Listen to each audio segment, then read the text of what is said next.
आजोबांच्या गोष्टी सीझन 15 मध्ये तुम्हा सर्वांचे स्वागत। पण आजोबा थांबा, मी ऐकलंय की स्वामी चरित्र सारामृत मध्ये तर 21 अध्याय आहेत ना, तो शेवटचा 21वा अध्याय कुठे गेला? सीझन 14च्या शेवटी नातवानी विचारलेला तो प्रश्न 21वा अध्याय कुठे आहे त्याचं उत्तर घेऊन आजोबा आले आहेत एका खास नवीन स्वरूपात। आजपासून सुरू होत आहे सीझन 15 आजोबा, नातू आणि श्री गुरु लीलामृत। पण या प्रवासाची सुरुवात होईल श्री स्वामी चरित्र सारामृताच्या त्याच शेवटच्या 21व्या अध्यायाने, ज्याला आपण कळसाध्याय म्हणतो। आजोबा, अखेर तुम्ही सीझन 15 सुरू केलाच। मला वाटलंच होतं तुम्ही काहीतरी सरप्राईज द्याल। मग सांगा ना, 21व्या अध्यायात नक्की काय झालं? आज आजोबांच्या गोष्टीतला सीझन 15 श्री स्वामी चरित्र सारामृत अध्याय 21वा। बाळा, कोणत्याही मंदिराचं काम जसं कळस चढवल्याशिवाय पूर्ण होत नाही, तसंच स्वामी चरित्राचा हा ग्रंथ 21व्या अध्यायाशिवाय पूर्ण होत नाही। आजची गोष्ट थोडी भावुक आहे। ही गोष्ट आहे, या ग्रंथाचे लेखक आहेत विष्णू बळवंत थोरात यांची। ते रत्नागिरी जिल्ह्याच्या पालशेत गावचे एका गरीब कुटुंबात जन्मलेले विष्णू कवी नोकरीसाठी कोपरलीस आले आणि तिथे ते शिक्षक झाले। पण बाळा, ग्रंथाच्या निर्मितीमागे एक खास व्यक्ती होती, शंकर शेठ नावाचे मारवाडी सावकार। शंकर शेठची स्वामींवर अफाट भक्ती होती। त्यांनीच विष्णू कवींना आग्रह केला की स्वामींच्या गुणांचं वर्णन करणारा एक सोपा ग्रंथ लिहावा। म्हणजे एका शिक्षकाने ही पोथी लिहिली तर, पण त्यांनी यात आधीच्या गोष्टी का सांगितल्या? कारण हा शेवटचा भाग आहे ना। विष्णू कवींनी एका माळेत सर्व मणी गुंफल्यासारखा आढावा घेतलाय। त्यांनी आठवण करून दिली की कसं स्वामी कर्दळी वनातून प्रगटले, कसं अक्कलकोटमध्ये त्यांचं आगमन झालं, संन्यास्यांचा छळ आणि बडोद्याच्या राजाची भक्ती, बाळाप्पाचा इतिहास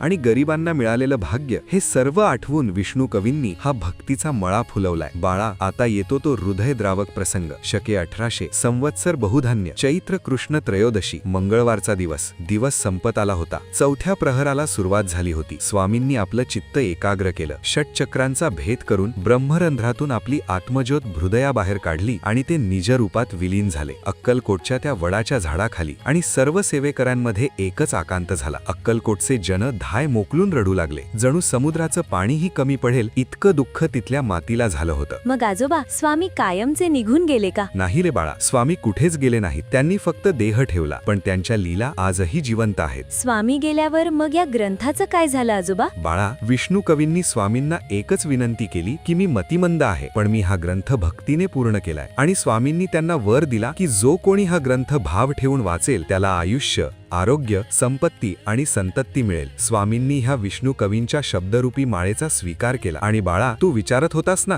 की पुढे काय, तर ह्या ग्रंथानंतर आता आपण एका महासागरात उडी मारणार आहोत। स्वामी चरित्र सारामृत सुरुवात होती। आता आपण पाहणार आहोत 55 अध्यायांचे श्री गुरु लीलामृत, जिथे स्वामींचे प्रकटीकरण आणि त्यांच्या अगाध लीला आपण सविस्तर अनुभवणार आहोत। मज्जा येणार। म्हणजे आता स्वामींच्या गोष्टींचा मोठा खजिना उघडणार तर? अगदी बरोबर। मग तयार रहा, कारण आता श्री गुरु लीलामृताचा श्री गणेशा होणार आहे। श्री स्वामी समर्थ। 21व्या अध्यायाने स्वामी चरित्र सारामृताचा कळस चढवला गेला। पण हा अंत नाही, तर एका भव्य प्रवासाची सुरुवात आहे। श्री गुरु लीलामृत मधील स्वामींचे प्रकटीकरण कसे झाले ते जाणून घेण्यासाठी पाहत रहा आजोबांच्या गोष्टी। पुन्हा भेटूया पुढच्या भागात, जिथे स्वामी कर्दळी वनातून बाहेर येतील। श्री स्वामी समर्थ।